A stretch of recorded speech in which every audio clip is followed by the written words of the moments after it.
Hi, I'm Danny Glover, and you're watching Joburg Today. Corruption Watch and the Institute for Security Studies are calling for an effective, transparent process when selecting and appointing the head of the police as well as the head of the Hawks. That process, they say, should include Parliament and civil society. To find out more about their suggested recruitment and selection process, I'm joined by David Lewis, Executive Director of Corruption Watch. Welcome. Great to have you with us. Very interesting campaign you're running. Yeah. Why did you partner with the Institute of Security Studies for this? And why is it necessary to run this campaign? Well, the ISS have a long-standing expertise in policing matters. I mean, they're arguably more engaged with policing matters than most NGOs in this country. Their research is very solid, their knowledge of international best practices is very solid, and they're a fellow NGO that we've worked with on a bunch of other stuff before. We were sort of natural allies in this campaign. You know, why are we doing this? Well, you know, most obviously because the posts of police commissioner and the head of the Hawks are both vacant and they need to be appointed this year. We have in both of those institutions an extraordinary history of instability in the leadership and of really inappropriate people being appointed to the post. Mm-hmm. We've had 8 police commissioners in about the last 10 years. And we think that this has a lot to do with the very poor state of policing, and including but not limited to the detection and prosecution of corruption. So we're determined to try and ensure that we get the kind of leader that those two really critically important institutions need. Mm-hmm. And why do you disagree with the current way in which these two key positions are actually held? Because it's completely non-transparent, and too much power resides in the hands of the president and of the police minister in the case of the appointment of the Hawks. I mean, the police commissioner, you know, firstly, there are no clearly developed criteria. The criteria for becoming a constable are much more rigorous than the criteria for becoming police commissioner. There's no advertisement, there is no publication of CVs, there is no transparent interviewing process. There is simply what the president decides to do when he wakes up in the morning, if that's what he wants to do. And this is completely inappropriate. And in fact, you know, it's not followed in the case of judges, it's not followed in the case of Chapter 9 institution heads, where a proper, transparent, standard recruitment and interviewing and selection process is followed. And we want that to be introduced in this case as well. And it's completely in line, our proposals are completely in line with what is proposed in the National Development Plan. Tell us more about your proposal. You know, it's not different from what I'm sure you had to do in order to get a job. The job is advertised for. Firstly, selection criteria are developed. The job is advertised. You submit your CV. Because this is such an important post, the CVs are made public so that the public can scrutinize them. There is an interview process.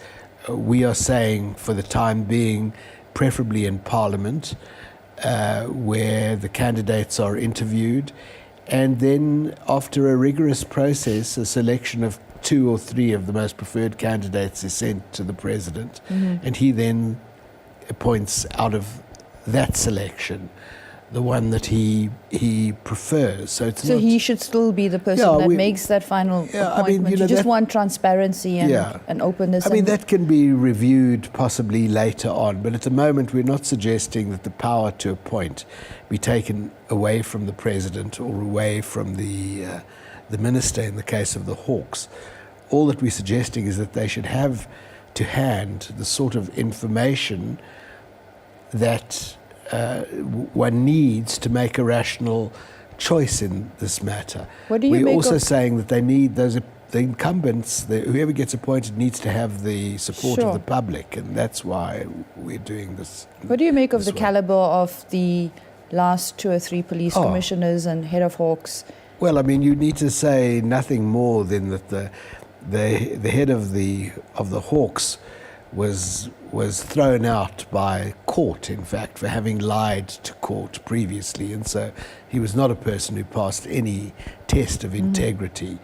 And the last police commissioner was completely inept. I mean, as was established in the report of the Marikana Commission, where she was effectively held responsible for the massacre, and where she had absolutely not one day of experience in policing. She also didn't have, as not many people do, the experience of running an organization that employs about 200,000 people and has a budget of about 90 billion rand. Mm-hmm. So you can't run an organization like that with that person, with that sort of inexperience at its head. Nor can you run the Hawks when, in fact, the person who is meant to be the head of our elite anti-corruption unit has been established to be a person who, doesn't even have the integrity to tell the truth in court. And this has been reproduced a couple of times with police commissioners. We've had several go to jail, one go to jail, one get dismissed for procurement irregularities, and then reappear for the completely inept way that she ran SAPS. Mm-hmm. What does Corruption Watch make of media reports around police brutality? Is there any truth in those reports? I mean, I don't know a lot about that. We haven't had, but I see no reason to disbelieve them. I mean, I think that when we know and work with a lot of good people in SAPS and in the Hawks, but when you have leadership that doesn't portray dignity, that doesn't understand the pressures that police are under, that doesn't choose people in the critically important operational layers below them for their expertise, but rather for their loyalty to either the person or to a particular political cause. This is what you get. So I see no reason to disbelieve those reports. Sure. Now, earlier this year, Parliament's Portfolio Committee on Police also recommended an improved appointment process for the National Police Commission in particular. What do you make of that, and how does it compare to what you're putting on the table? I don't know that they fleshed out their proposal in much detail, but I'm pretty sure that we would find very easy agreement.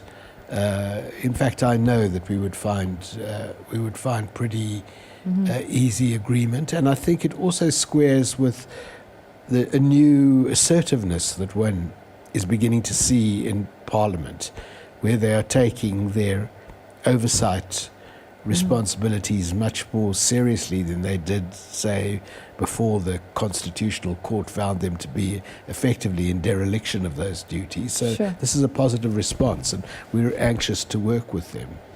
As you pointed out, these are two important key positions that needs to be filled. Yeah. What do you make of, do you think your concerns are also driven by the recent allegations around how the president has hired and fired ministers in this country? What do you make of those allegations? And what are your concerns as Corruption Watch around that? Around the hiring and firing of ministers? Cabinet ministers, yeah. Well, it's a difficult question. I mean, I think that by and large, that is probably an executive presidential prerogative. But, if you go and appoint obscure Free State MECs to become the Minister of Mines, or somebody who was a mayor of a small town in the northern, in the northwest, yes, to become Minister of Finance, well, you've got to expect people to start worrying about the caliber of ministers that are appointed and start objecting to it. When you fire a finance minister who has proved his worth, has the confidence of the stakeholders that he has to deal with, well, then you've got to expect people to start questioning whether you're a president capable of exercising the prerogative that has been given to you. So I'm not surprised that there's a lot of pressure around it. Whether anything can be done about who the president decides to, or should be done about who the president decides to appoint as ministers, I'm not sure. But if people are contesting his prerogative, as they are, he has only himself to blame for it. Tell us about this campaign again, how much of traction it has gained and what sort of buy-in is needed. It's been very well received. I mean, we launched only last week, judging by the response of the media, judging by the response of the public. It is clearly perceived as something that is needed. And of course, this doesn't only affect corruption. I mean, the groups are involved in gender-based violence, in the control of guns in the society, in a whole series of things at which the police and police leadership is core, have really rallied around this campaign. And we are going to be doing a lot of work to draw in community policing forums, the security forums that have exercise oversight over the police secretariat.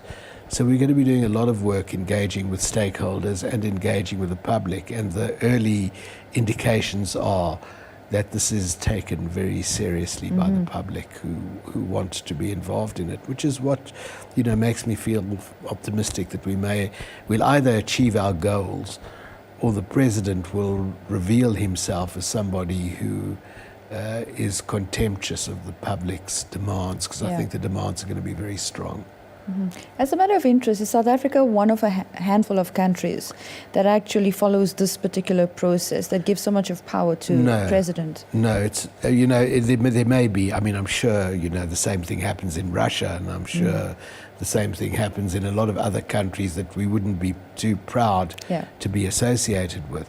But the president has an unusual degree of appointment power, and I think it arises from the fact that when at CODESA people couldn't agree on what the procedures should be, everybody said, leave it to Madiba, he will sort it out.